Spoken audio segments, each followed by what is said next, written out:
Start of the day, start of the day, it is the start of the day. Start of the day, start of the day, it is the start of the day. Start of the day, start of the day, it is the start of the day. Start of the day, start of the day, it is the start of the day.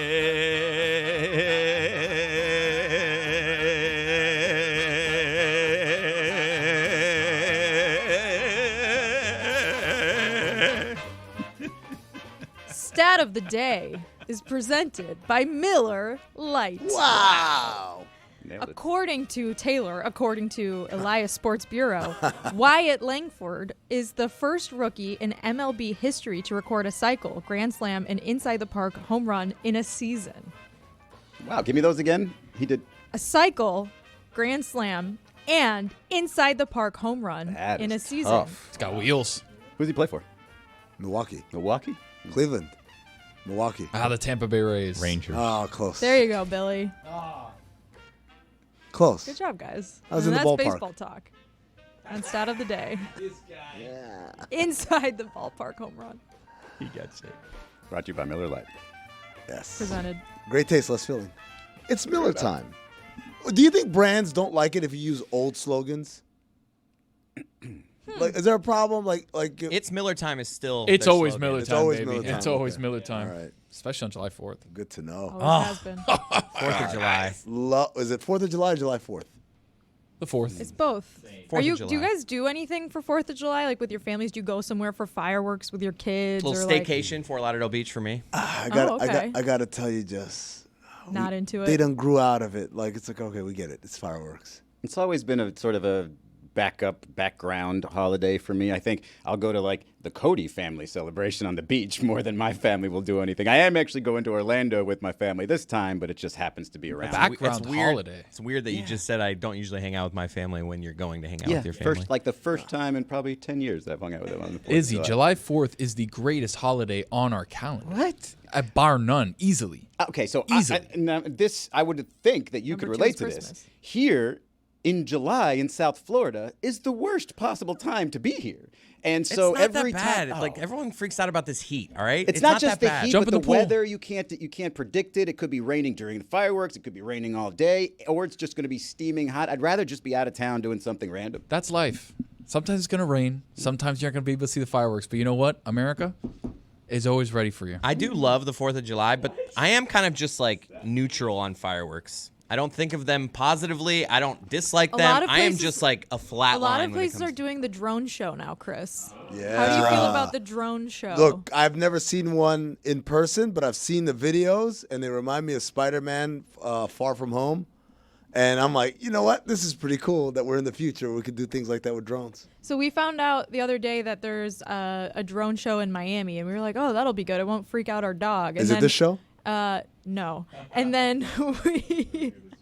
And then we realized that our dog is actually afraid of drones because one time my boyfriend's dad flew a drone near my dog and she lost her f***ing mind. She went crazy. So we're definitely going to be hunkering down Okay, tomorrow. let's play this out. Let's talk the biggest payoffs for holidays. Okay, Christmas by far the biggest payoff for me.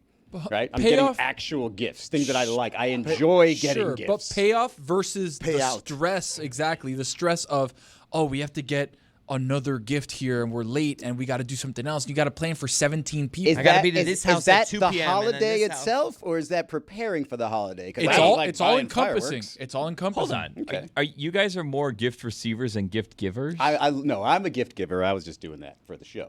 But Of course. Payoff wise, I love it more than any other holiday. Okay, probably second place to me, Thanksgiving. Love Love Thanksgiving. the food. I put Love Thanksgiving food. second too. Third place. You don't go to two houses, do you? Probably Valentine's Day. Yeah.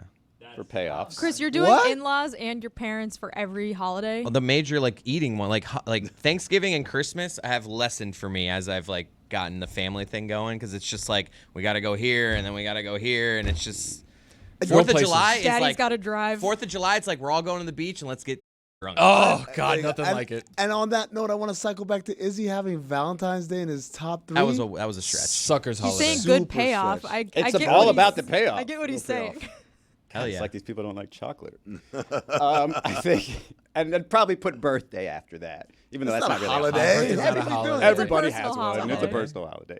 But yeah, I don't just think I just don't think the payoff of the fireworks is enough. And But I it's feel not like about the fireworks. You I get think you're stuck fireworks on the other fireworks, holidays dude. too. Get over the fireworks. The So fireworks what isn't is it. it? It's about a beach day with The friends. beach. Do a It's beach about any the day. grill, The man. pool. Grill. It's all about the Exactly. grill. The grill, the Miller Non-meat Lite. A eaters, cold not Miller really Lite my in your thing. hand. Exactly Yeah. right. The What do clothes. vegans grill Great normally? taste, less filling, 96 Whatever they grill. calories. I don't know. Ask Watermelon Joey or whatever. Chestnut. I want a Miller Lite right now just thinking about Oh, this. I'm gonna get You the want me to one get you again. one? That's one of the Let's fridge. go. Go get a Miller Lite. When Billy. you're out on the 4th of boat and you July. got the Miller Lite with the little sweat dripping Yeah. down the Yo, can. Tony, fist me, Tony. Come on now, Izzy, dude. you're a boat guy. I'm shocked that you're No. not like. Out I'm gonna go get him. Although- I can go on the boat on the 1st of July, the 2nd of July, the 3rd of July. That's Yeah, true. but nothing's like the 4th though. But the That's 4th is point. when all the apples are out, so I don't blame you It's for Miami are out all the time. Good point. Touche. not. In more ways than one.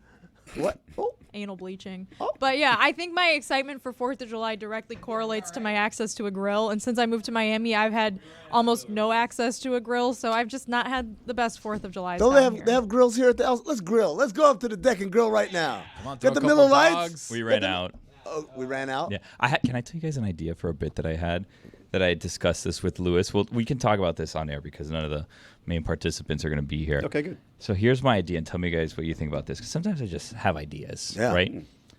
So it's for Greg Cody on a Tuesday. I love it already. And what I was thinking is, because Miller Lite's a sponsor, he's a Miller Lite man. I was thinking of bringing one of those little personal coolers and having it here under my desk. And I was going to have it filled with ice cold Miller Lights. Yum. And every time Greg made what I deemed a good point, I was going to reward him with a Miller Lite. I was gonna be like, Greg, you know what? Great point. Why don't you enjoy an ice cold Miller Lite? And then we do like the Miller Lite read and just keep giving him Miller Lights But then- throughout the show. Do you have to drink them? No, Yeah, no, of course. of He course. gets to drink them. Gets Have to to. drink- He have gets to to drink gets to. them. No, but Billy, what you're supposed to do is when he makes a good point, so you know what, Greg, you hold up to the microphone. You earned this one. An ice cold one. Yeah. Yeah, you got it because that sound. And by the way, Oh, it's the best sound. The sound from a Miller Lite can.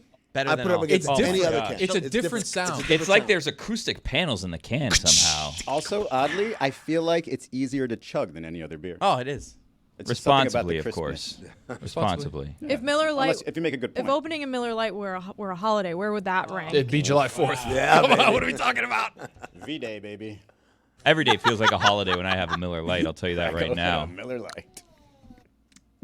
Well, I won't be watching fireworks tomorrow. Can I tell you another idea that I had? You Making guys tell me what you fireworks think. I have on two that. more ideas to run past you guys. Is this the one I'm thinking you're talking about? This is wedding week. Okay. Okay, All right. here's wedding week. Week. So we mentioned on the air that people sometimes, from time to time, will send us wedding invitations. And Yes. I have Chris a Whittingham, by the handful. way, was welcoming that. I think that was where it all started. Chris Weddingham? Chris Whittingham. Whittingham. Yeah, He was like, invite me to your weddings. I want to dance at a wedding. yeah. Well, we see now he dances at hockey games, so. Instruct me out of Douglas. So the idea for wedding week is I wanted to solicit wedding invitations, and then for a week I was going to find coordinated weddings that I could just travel the country showing up unannounced to people's weddings that they announced. Like or, John that Madden? they invited us to. Yeah, like just have like a bus or whatever and take me to weddings across the country. I found one, and I hate to break the news to Mesa and Greg here. I'm not going to be able to attend your wedding in Portugal because it's the day before NFL kickoff, and I think I'm going to be at the game for that. I'm not sure yet. But That's it is a still being worked Wednesday out. wedding, which It is a does Wednesday help. wedding, which would have been great for wedding week. So if you're out there, you have Monday, Tuesday, Wednesday, Thursday weddings. We would love if you could Tuesday coordinate wedding. it for a week so we can kind of just go on this wedding week situation. Send us your invites here over at the office. I don't know the address. You can figure it out. Google.com. You know what's funny, Billy? I was just thinking if you had a Tuesday wedding, would you have going up on a Tuesday on the band list or Band on the list. playlist? Band list. Band? What? It's on a Tuesday. Who is this guy? This is not my You Israel. are not, yeah. Gutierrez, this is not him. You're not a fun wedding person. That's what I'm finding out. Is it a good dancing song? Yeah, Just man. everybody Doesn't saying, matter if hey, it's it's good or not. Tuesday. It's a great drunk song. Squad going up. Everyone see That's for the after party. You gotta play. The You gotta reception? wait. Yeah. That's no, what- the after the reception. after the reception. Yeah. That's After like party is the after party. Hey, so Prim Sirpapat and my buddy Ben, who I Easy call for you Ben to say. Sirpapat, when they got married, they had like a wedding and all the older people were there. And then at some point, the DJ started playing the explicit version. I was like, oh, and I realized, oh, it's just us. And then after that, we went to a club. And Gojo was with us till like 5 or 6 in the morning. He had 7 a.m. radio. Was that with Stu With Gatz Stu on Gatz. a Sunday? He's a legend. He missed the show because he was at a wedding. Was it that one? Yes, that was the the one he one. no-showed? Yes. By the way, when we were talking about the hot dog eating contest, I think Gojo called one of the hot dog eating contests. I think he did a COVID year when there was no crowd and it Yeah, was just 2020. him and one other I remember broadcaster that. in a closed building where they did the hot dog eating contest. We were so desperate for sports because most of the sports hadn't really restarted yet. I remember just being like, "Oh my God, there's an event today! I'm gonna watch this! I'm so excited for 4th of July." That was back when we were clamoring for the Valero.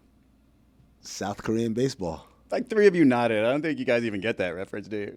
Yeah, I'm claiming for the Valero. Just being a good teammate. I Valero know what you're Open. talking The about. gas station. Everybody knows. Ah, the Valero.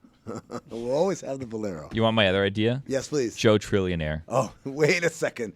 Billy, we have a minute left in this segment. I don't think you can do Joe Trillionaire justice in 60 seconds. Okay. Oh, Never mind, then I won't tell you. Well, There was a challenge, actually. Okay, so let's say you're a person with a net worth of $100.5 billion. Is the 0.5 important here? Yes. It's 500 million. Yes, it is. Very important. Because in this show, Joe Trillionaire, you get someone who has $100 billion and then 500 million, and you see if they're willing to gamble the $100 million on 10-1 odd to be the world's first trillionaire.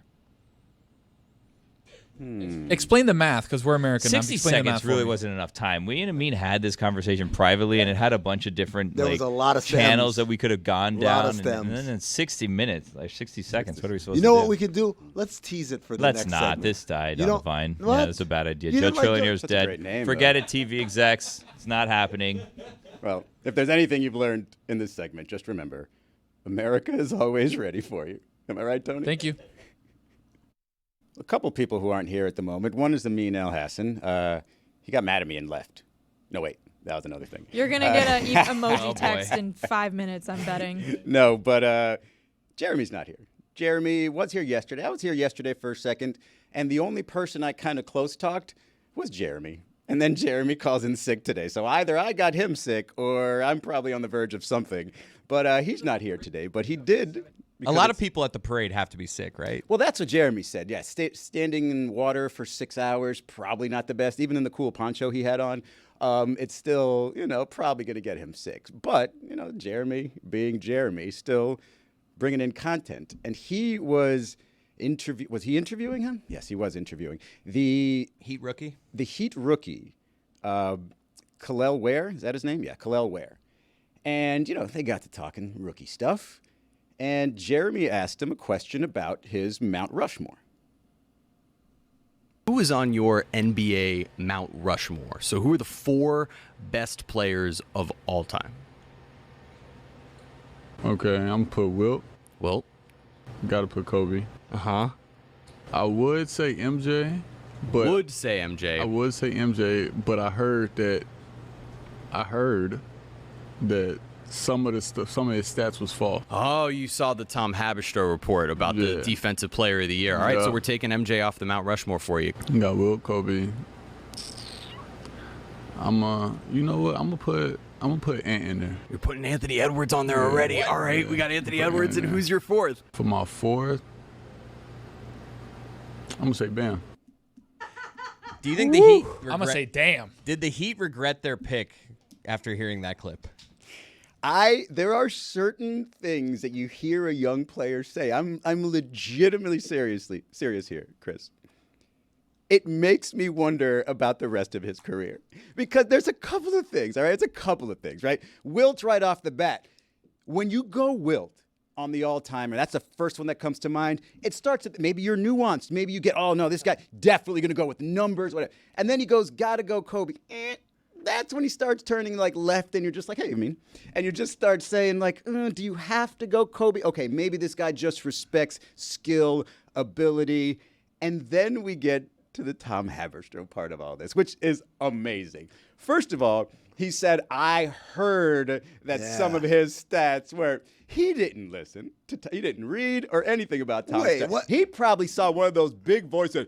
Did you know that some of Michael Jordan's stats were inflated? And then they'll just start saying what Tom Haberstroh said on one of those reels. Hold on. It's like one of those. What if I told you that the greatest player of all time had some fake stats? Why do they have to talk like Bogus. That guy's good though. His voice is good. So that's number one.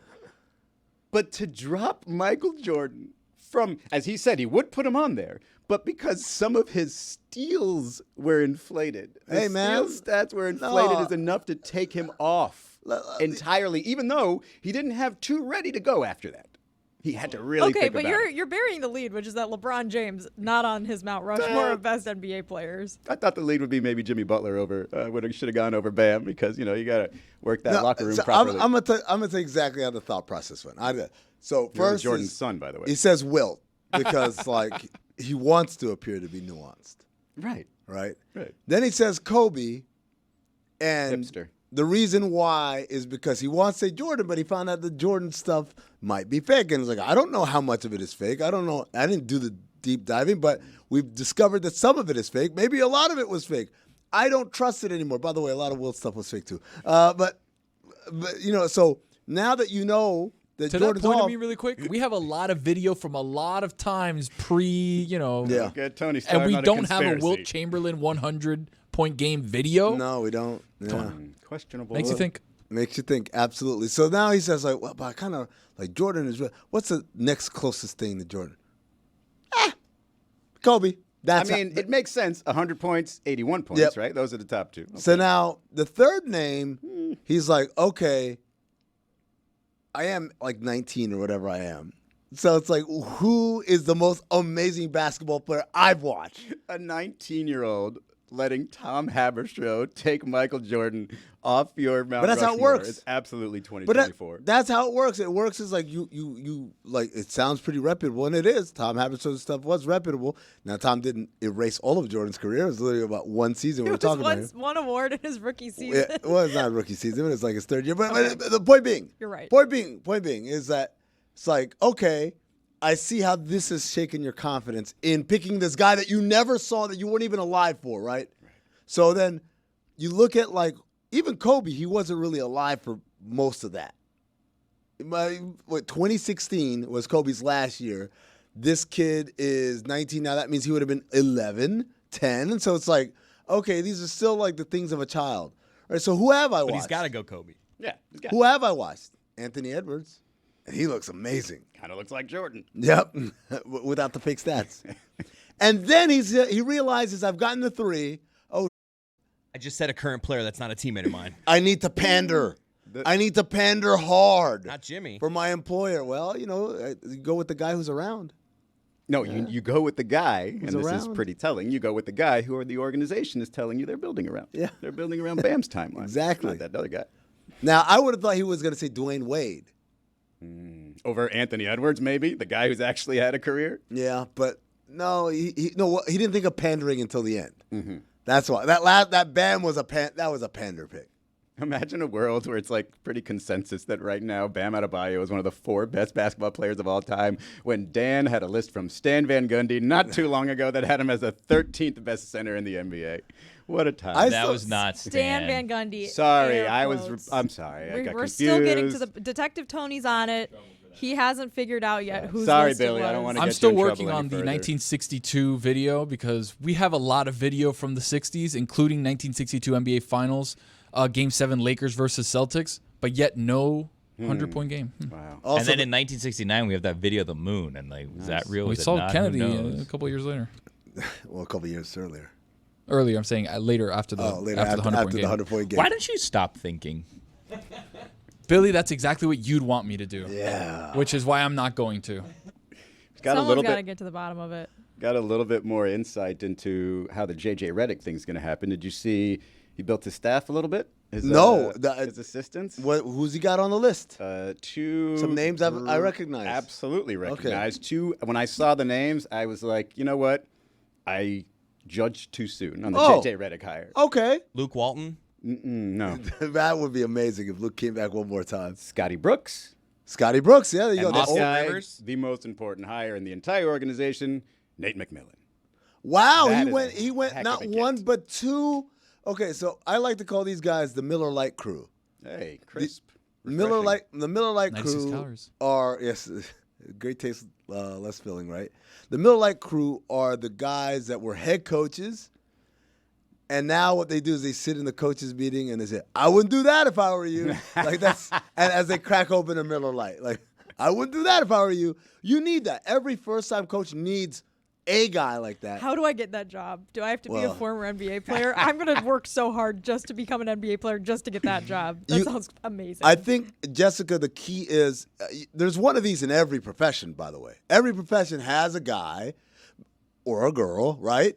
The idea here is that you've done this thing, whatever this thing is, and now you're like a sage veteran.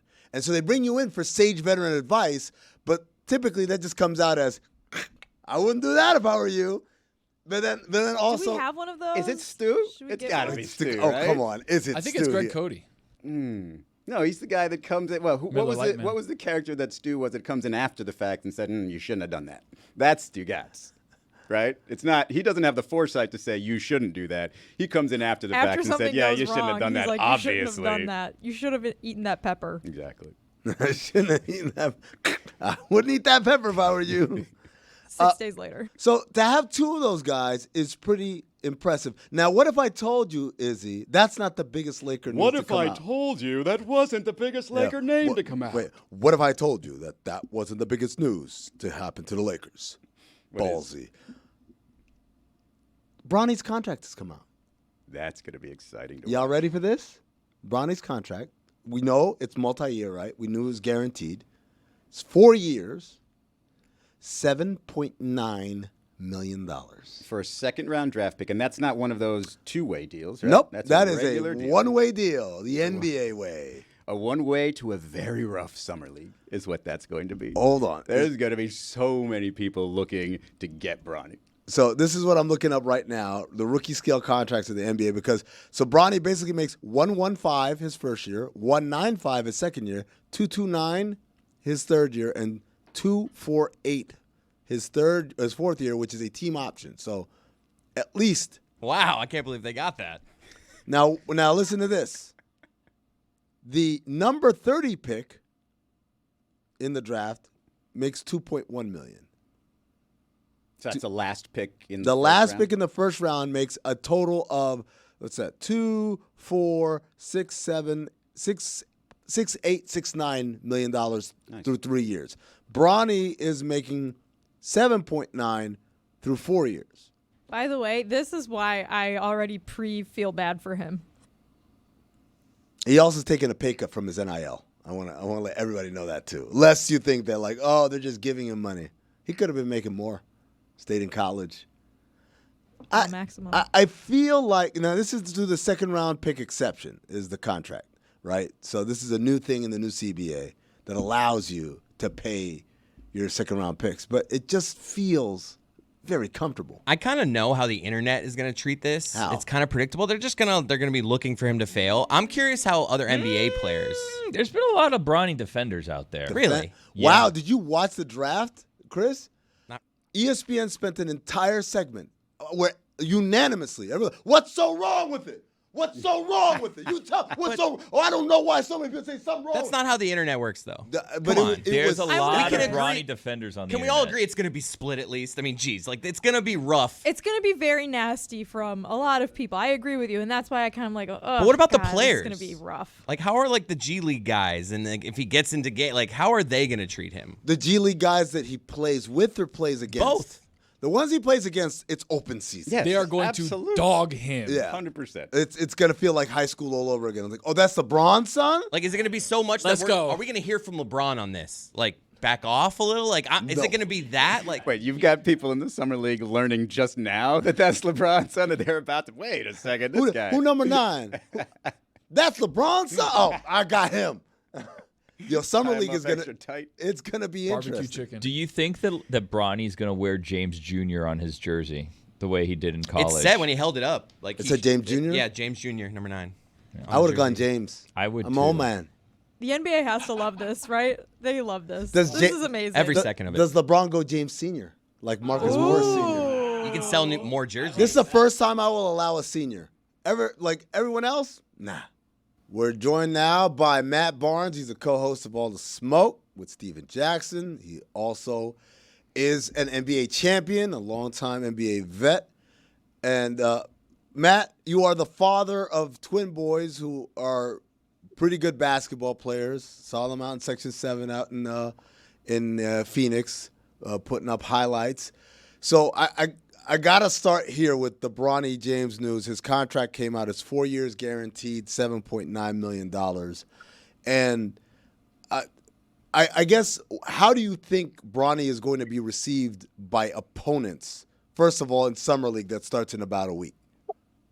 It's going to be tough sledding for a while. But I think the overall situation is incredible. You know, as you mentioned, a father with sons, I would have given anything to be able to play on the same court in the NBA with my son. So I don't care what anyone says about how he got there and what's going on. I love the fact that he's there and he's getting an opportunity to play with his dad. But I think at this point now, it's on him. You know what I mean? He's got the contract, he's got the security, he's got some money to go with it. And now it's about him and his game and what can he do when he's out there to produce. But I know he's been working all summer with Chris Johnson, who's the same trainer that trains my twins. And I think if Bronny sticks to what he's been doing this summer, I think he's going to have an opportunity to continue to develop each year. And around year 3, year 4, I think he's going to be a very solid contributor to whether the Lakers or, wherever else he may be. Matt, what is it with basketball playing twins these days? You got your twins, Eddie House's twins, Carlos Boozer's twins, the Thompson twins. I mean, what's going on? We were all around the same time, drinking the same alcohol, smoking the same. Something must have happened. All right. All right, so, but Matt, but my question was, how do you think he's going to be received by opponents? Yeah, no, I think it's going to be tough sledding. I think obviously there's going to be fans that wrap their arms around him and embrace him. But we all know, being in this game, whether it be media or the actual sport, the hate is always louder than the love. Mm-hmm. So I think there's going to be a lot of people who are going to be taking shots and disrespecting him and his game and his family. And unfortunately, that comes with the territory these days, but I think he'll do a great job, as his dad does, of blocking this out and understanding, hey, I've got an amazing opportunity. My dad is the one that kind of put me in this position, but now it's on me to improve. And I think he has the work ethic of his father and obviously a high IQ. So it's going to be tough for a little while, really until he gets out there and proves himself. Have your sons experienced that? If so, how early and how did you walk them through that experience of guys going, oh, that's Matt Barnes' sons? Oh, we're going to go at them and I'm going to make a name for myself by showing up the NBA players' kids? That's why I know it's going to be tough, because I wasn't even in the same stratosphere as LeBron, and my kids started getting it at 8 years old when I retired and started coaching them. Parents cussing at them, kids going at them extra hard just because I was their father. And I think it made them the tough kids and mentally strong kids they are today. We've been facing it, and I'm sure Bronny's been facing it, as long as he's been playing basketball. Obviously NBA dads, and this is a plug because we have hoop dads coming out that we just, did a deal for. But, Nice. Being the sons of NBA athletes isn't easy. I mean, obviously it comes with a lot of luxuries, but it comes with a lot of, disrespect and jealousy and hate. So, my kids started facing it at 8 or 9, and again, I think it's toughened them up to this point. And, that's why now when they're on the big stage, they don't shy away from anything, and they're ready for everything, because they've had parents and kids alike cussing and disrespecting them since they were 8, 9 years old. Matt, I'm curious what you thought about the moves made in Philly, particularly with Paul George, because most people, it's almost like the Celtics. You weren't going to pick them until you saw them do it because of what the Celtics probably, close game situations. With this team, it's health, especially for Joel Embiid. And now I guess you could throw Paul George in that situation. But if all you're saying is, hey, they got to get lucky with health on Joel Embiid one time, isn't this kind of top of the East, disgusting team?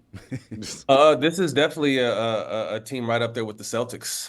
When you look at Embiid and what he's been able to do the last, over his career, but really probably the last 3 years, the way he's been playing and putting up MVP numbers and really dragging this team as far as they got, on one leg. My biggest thing with him is obviously, just like you guys said, has always been health with Embiid, and can he play enough games during the season to, whatever, register or qualify to receive awards, but also still have something in the tank to get his thing through the playoffs. Obviously, Paul George, really happy for Paul to be able to still get that kind of money.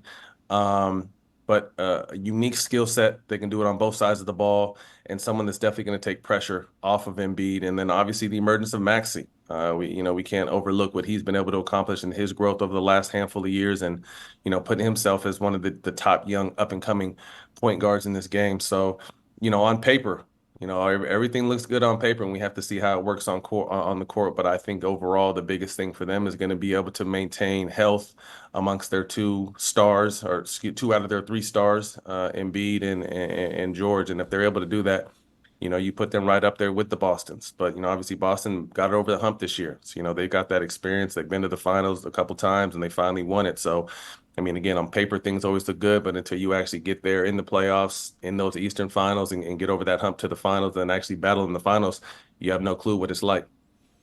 Speaking of looking good on paper, the Knicks were really excited to get Mikal Bridges, but in the process, they've also lost Isaiah Hartenstein.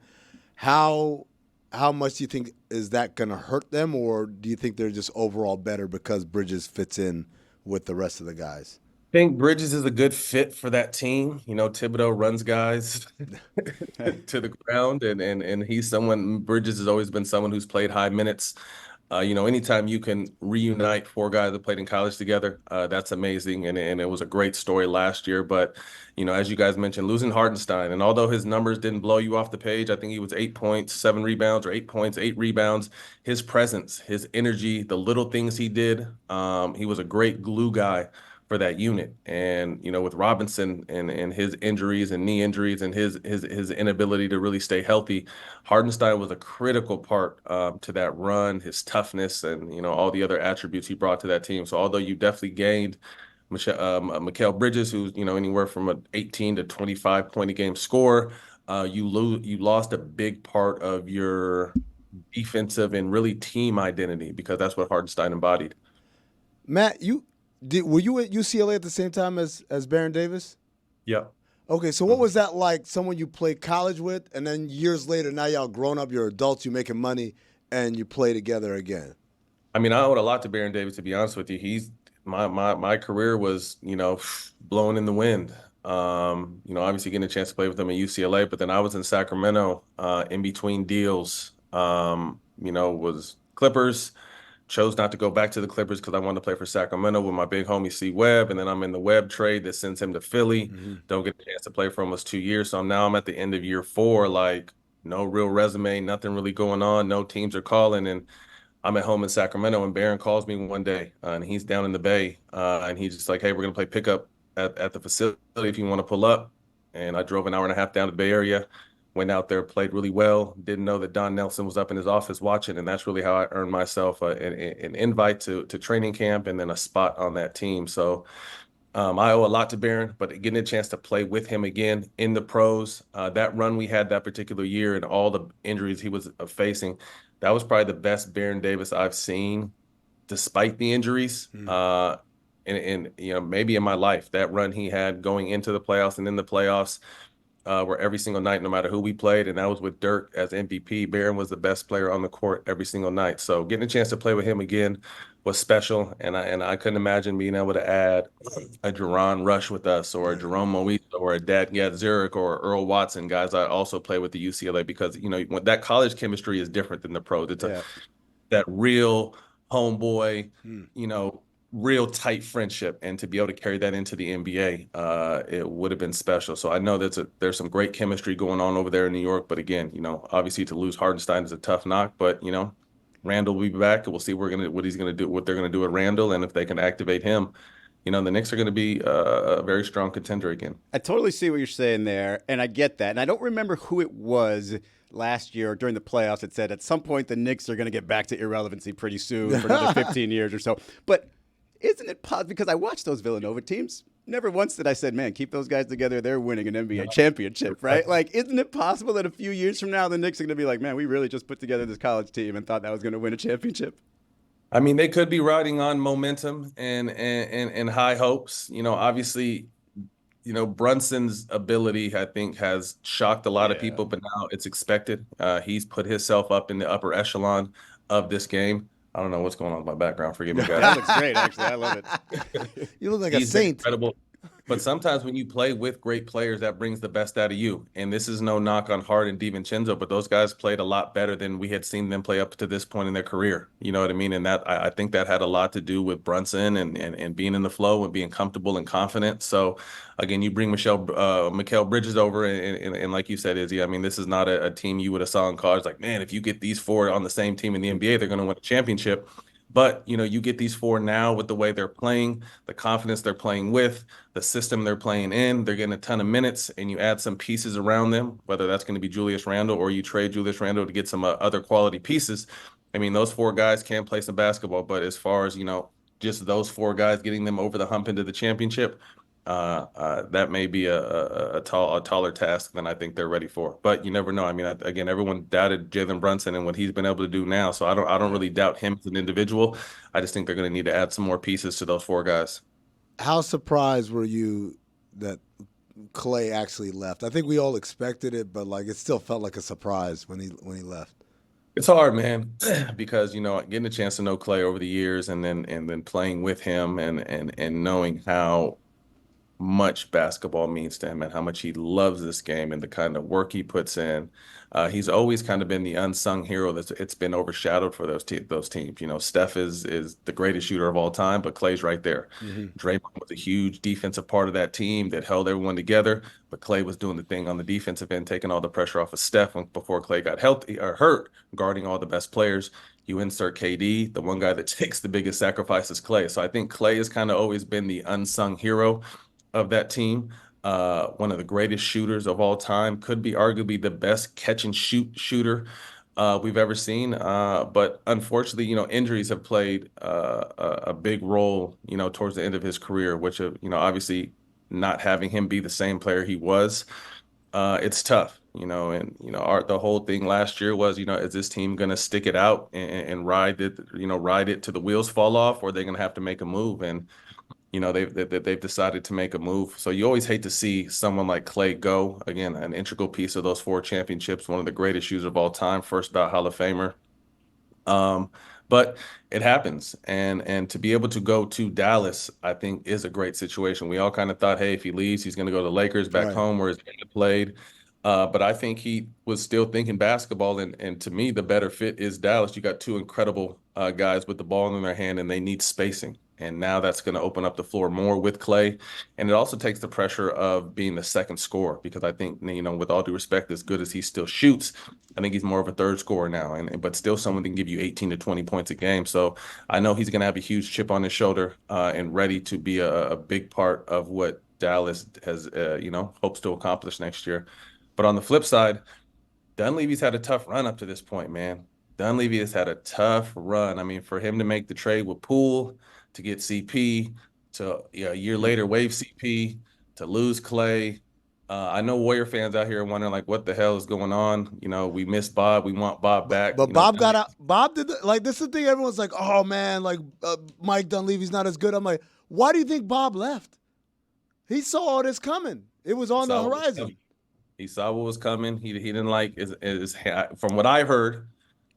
He didn't like his hands-on as the owners were, doing the basketball things when, that was what was Bob's job. So Bob definitely kind of saw the writing on the wall and got out at the right time. And, obviously Dunleavy, a former teammate of mine, great basketball mind, kind of got into a tough situation. But since he's been there, no matter whose fault it is, he is the guy that's making those, or allegedly making those decisions now. So again, to start off with the CP3 trade, to lose Poole, to only waive CP the next year and lose Klay. Right now, it's not looking good on Dunleavy's resume. So it'll be interesting to see if they pull any moves off. You're hearing marketing, and a few Levine and other guys like that. So it'll be interesting to see what the Warriors are able to do come free agency, or before free agency is up. Yeah, real quick, Matt, on that note, what are you intrigued by? What type of player would you be intrigued by seeing next to Steph Curry now that, Klay's not his sidekick anymore? It would be it's interesting. I really like Lauri Markkanen. I think he's a big stretch four that has improved his game year by year. Double machine that can score. So obviously, you add some size, with them and someone that can still shoot and make plays. But Steph's getting older. So my question is, who is going to be the guy that's going to be able to take some pressure, some scoring pressure off of Steph? And, I think that's the same focus and lens that Golden State is looking at now, too. They were hoping it was going to be Paul George. That didn't happen. So, you look at, the DeMar DeRozans, the Zach LaVines, the Lauri Markkanen, you got to have someone that can put the ball in the basket because right now, if I'm not mistaken, Steph will be 36 next year, or he may be already 36. So he's still great and still has more in the tank, but he definitely is going to need some help on that scoring side of the ball. All right, Matt. We done spent enough time talking about serious topics, real stuff happening. I want to talk about Clip. I want to talk about Clip because it's the greatest comedy on TV. Oh, man. Unintentional comedy. Man. And for those that don't know, they made a TV show about kind of Donald Sterling owning the Clippers, having to sell the Clippers because of the tapes of him saying all types of wild racist. And so they cast the show very interestingly.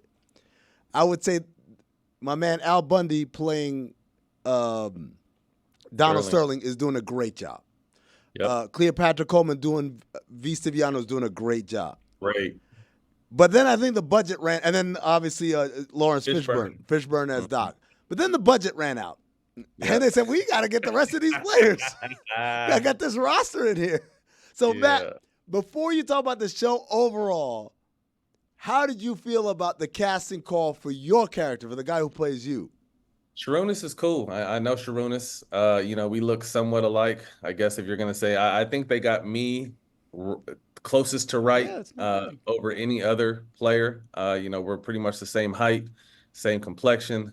Very similar in that aspect, but you look at the other casting, and it's not even that they don't look alike or they act or that they didn't act well. It's just look nothing like. I mean, you look at Blake's guy, like holy.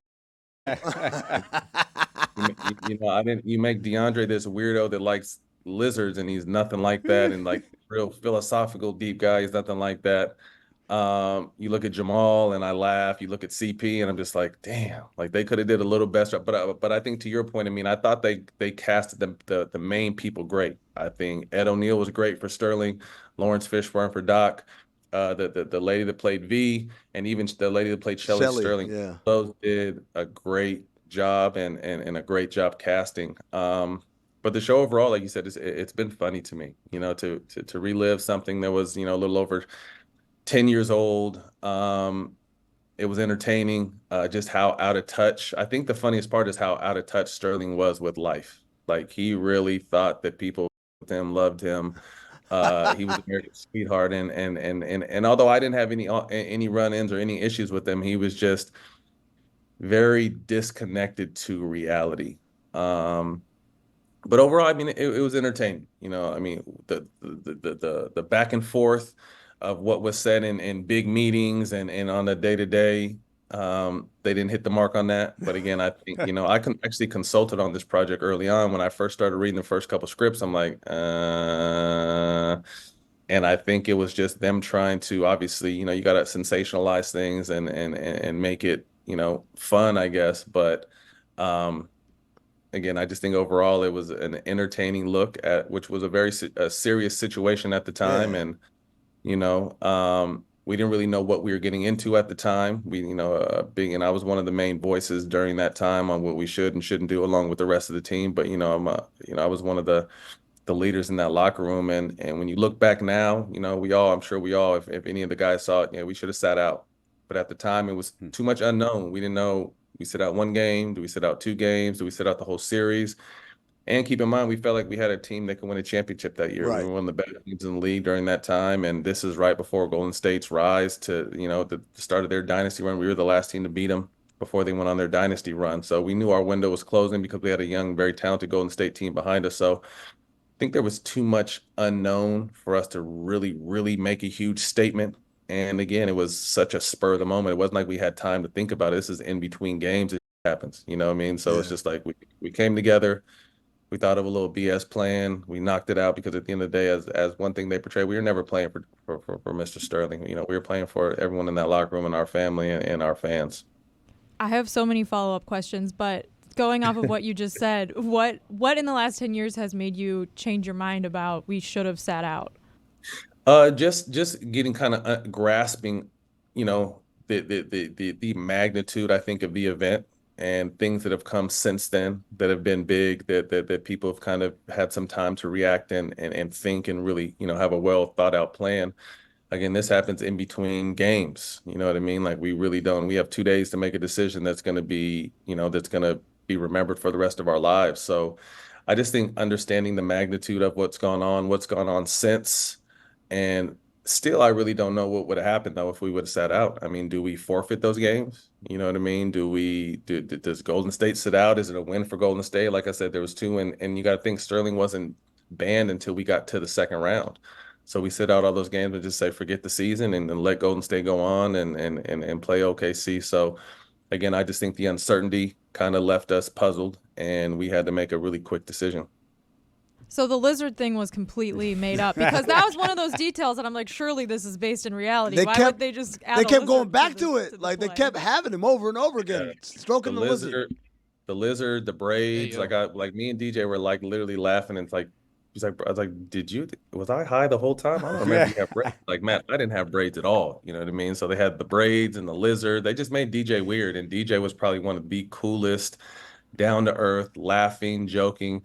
Obviously, you guys caught a glimpse of such a serious time, but that team had so much fun, like so much fun. And it was weird because we would have so much fun, but still had chemistry issues, which is crazy because we would all get along, mess around, have a good time, dinners, kids' birthday parties, hang out on and off the court, but we still had chemistry issues. But DJ in particular, I think they portrayed him probably the worst because it was nothing like who he was. Oh, I'll tell you who the worst was physically. Blake. Yes, yeah, it has to be. I'll tell you why Blake was the worst. Was not only because he don't look like Blake, but also he doesn't act like Blake. Like I thought for sure, if you're gonna cast someone to be Blake, he's gotta have that kind of funny asshole quality. And Charismatic. This dude wasn't funny at all. He was just kind of whiny, and I'm like, that's not really Blake. Yeah, I think obviously Blake. I think they missed the ball on those two the most. They made CP really serious. But yeah, I would agree. I mean, Blake. If you don't know Blake, I mean, on the outside looking in, people might think that's how Blake really was: stiff, uptight, no personality. But Blake is a comedic genius. He's hilarious. He talks in the locker room. You go back and forth with them. He's a great energy guy, and yeah, I would agree with his character. They definitely missed the ball too. But that's I think they got the stereotype of Blake's character right, because if you don't know Blake, you might think he's really stiff like that dude was. Okay, other than casting, what was the thing that they got the most wrong about the story, and what was maybe something that they nailed about it? Again, I think it's really hard to try to put, now that I'm in this space, try to get the car from each location, like where they were like trying to get to each important part of the story. And in that, I think they just had to make up a ton of dialogue. So I just think the dialogue wasn't it. I mean, we didn't talk like that. We didn't have those type of conversations. I think Doc was like the main consultant, so I don't really know how much input he really had.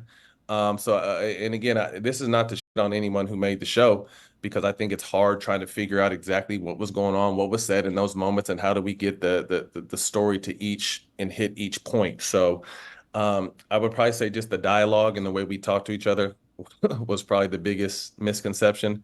And then one thing they got right, I think, the way Doc shielded our team and was able to, allow us to focus on basketball as good as he could. And then I think my favorite part was just watching Ed O'Neal play Donald Sterling and how burnt out he was. That's my favorite part too. I like the show. I had a good time too. I watched it. I enjoyed it. I fired up and smoked and just sat back and just like laughed like, yo, they really made a show about our crazy team. Man, it's got to be weird to watch someone tell your life story or part of your life on TV with different characters. But Matt Barnes, the show is All the Smoke. You can catch it wherever you get podcasts, or right here on the DraftKings Network. Thanks a lot, Matt. Appreciate you. Thanks for having me, guys. Have a good one. My favorite part by far is Alvin, because when I sent Alvin Gentry a picture of the dude that plays Alvin, I said, spitting image. Either him or Steph Curry, who's played by Dak Prescott. Right there. Steph's got to be so mad. Yo, come on, man.